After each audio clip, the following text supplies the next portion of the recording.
अशोक, यहाँ पर किस तरह की हलचल आप देख रहे हैं, क्योंकि पोस्टमार्टम पूरा हो चुका है, फॉर्मेलिटीज चल रही है, कभी भी यहाँ पर प्रतीक यादव का पार्थिव शरीर पहुंच सकता है। अपर्णा यादव कब तक पहुंच रही है, क्योंकि वो भी राज्य से बाहर हैं? देखिए, अभी थोड़ी देर पहले ये सूचना मिली है कि अपर्णा यादव फिलहाल लखनऊ के लिए रवाना हो गई थी और कुछ देर बाद वो अपने इस आवास पर पहुंचने भी वाली है। जैसा कि आपको पता है कि पोस्टमार्टम की जो प्रक्रिया है वो पूरी कर दी गई है, लेकिन प्रतीक यादव के घर के बाहर आप देखिए कि एक बड़ा सुरक्षा घेरा आपको तस्वीरों के माध्यम से नजर आ रहा होगा कि जहां पर भी आपकी नजर कैमरे के माध्यम से जाएगी वहां पर भारी पुलिस फोर्स यहाँ पर तैनात की गई है और ये जो रास्ता उनके बंगले की तरफ जाता है वहां पर भी पुलिस की तरफ से बैरिकेड की गई है। ये मेरे ठीक सामने आपको तमाम सारे जो समाजवादी पार्टी के कार्यकर्ता हैं उनकी आवाजाही भी यहाँ पर आपको देखने को मिल रही होगी। हालांकि जो अपर्णा यादव है, चूंकि वो उत्तर प्रदेश में बीजेपी की राज्य महिला आयोग की उपाध्यक्ष भी हैं, वो पिछले 24 घंटे से लखनऊ से बाहर है। जब उनको इस बात की जानकारी मिली है तो उन्होंने अपने करीबियों को बाकायदा फोन करके कहा कि घर में इस तरह की घटना हो गई है, तो उनके बहुत सारे करीबी फिलहाल यहाँ पर पहुंचने भी लगे हैं।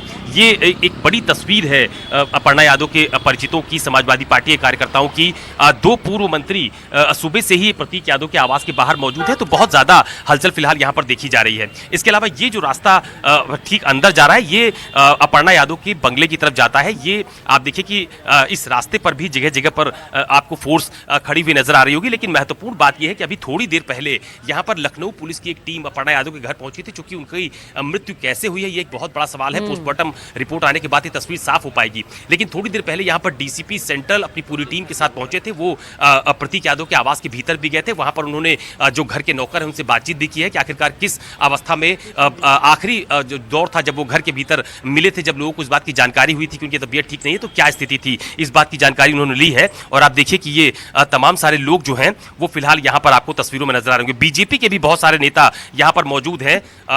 विनीत शुक्ला है बीजेपी के नेता। ये अपर्णा जी के पति का निधन हो गया है, आप लोग को कब जानकारी मिली?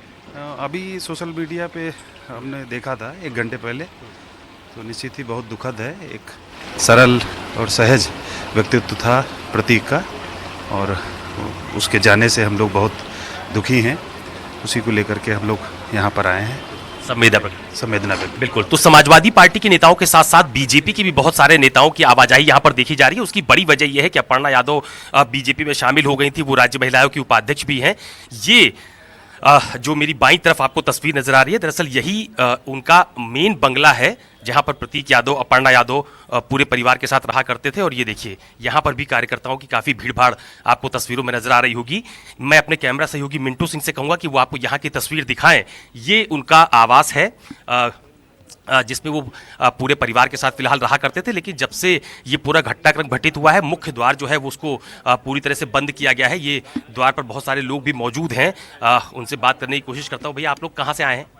हम लोग लखनऊ से ही हैं। तो आप लोग को ये जानकारी कब मिली? सुबह मीडिया के माध्यम से। हाँ, सुबह। अच्छा, आप लोग कहाँ से आए भाई साहब? बस्ती से भाई साहब। बस्ती से। तो आप लोग को कैसे जानकारी मिली? मोबाइल के फेसबुक के द्वारा हम लोग को जानकारी मिली 7-8 बजे। तो ये बहुत सारे लोग हैं जो अपनी संवेदना प्रकट करने के लिए यहाँ पर आए हैं, क्योंकि बहुत अपूर्णीय क्षति है पूरे यादव परिवार के लिए। तस्वीर में आपको उनके घर की एक बार फिर से दिखा देता हूँ। ये समाजवादी पार्टी दफ्तर से चंद कदम की दूरी पर अपर्णा यादव का पुराना बंगला है और यहाँ पर आपको साफ तौर पर नजर भी आ रहा होगा उनके आवास के बाहर जो ये 8/11 विक्रमादित्य मार्ग, ये बंगले का पता है, जिसमें आपको तमाम सारे लोग जो यहाँ पर रहते थे, जिसमें मुलायम सिंह यादव जी जो अब नहीं रहे, उनकी पत्नी साधना यादव, प्रतीक यादव, अपर्णा यादव और उनके जो बच्चे थे। तो ये वो बंगला है जहाँ पर फिलहाल बहुत सुबह उनकी तबीयत अचानक खराब हुई थी, जिसकी जानकारी यहाँ पर जो मौजूद लोग थे इस बंगले के भीतर उनकी तरफ से जो सिविल हॉस्पिटल है वहाँ पर दी गई थी। उसके बाद सिविल हॉस्पिटल के डॉक्टर्स उनको चेक किया था, जहाँ पर वो उनकी मृत्यु हो गई थी। और उसके बाद चूंकि डॉक्टर्स का ये कहना था कि उनको कुछ संदेह था कि आखिरकार अचानक ऐसे मृत्यु कैसे होगी, इसीलिए पोस्टमार्टम के लिए उनको जो पीएम हाउस है वहाँ पर भेजा गया था। ये देखिए काफ़ी भीड़भाड़ आपको जो प्रतीक यादव, अपर्णा यादव का आवास है उसके आसपास नजर आएगी। कुछ महिलाएं भी हैं यहाँ पर, उनसे बात कर लेता हूँ। मैडम, कहाँ से आई हैं आप लोग? मैं विधानसभा बीकेटी है सर, बक्सी तालाब। मैं रीता यादव हूँ समाजवादी पार्टी से। और क्या पता चला आप लोगों को? सर सुबह जब मैंने देखा तो सोशल मीडिया पे ये सूचना मिली कि प्रतीक जी अब नहीं रहे इस दुनिया में और सिविल हॉस्पिटल ले जाते दम तोड़ दिए। तो विश्वास नहीं हो रहा था, क्योंकि बहुत स्वस्थ जो व्यक्ति अपने फिटनेस पे ध्यान देता हो अचानक ख़त्म हो जाए तो उस पर सवाल तो उठता ही है सर। बिल्कुल संदेह है आप लोगों को? संदेह है और तकलीफ हो रही है। और इतने अच्छे हैं प्रतीक जी कि उनकी जितनी वो किया तारीफ किया जाए कम है सर। बहुत अच्छे थे प्रतीक यादव जी। मैडम आप लोगों को क्या जानकारी मिली? फेसबुक पे देखा था। फेसबुक पे देख के जिसका फ़ोन आता गया कहते गए आ जाओ, और जिसका फ़ोन नहीं आया उससे कह दिया गया। और भैया एकदम निःशब्द हैं, समझ में नहीं आ रहा कि क्या किया जाए। कुछ कहने की स्थिति में नहीं है। बहुत अच्छे थे, बहुत मिलनसार आदमी थे। राजनीति से दूर दूर का उनका नाता नहीं था। भैया करे पत्नी करे राजनीति कोई उन्हें मतलब ही नहीं था। वो एक बिजनेसमैन अच्छा आदमी था।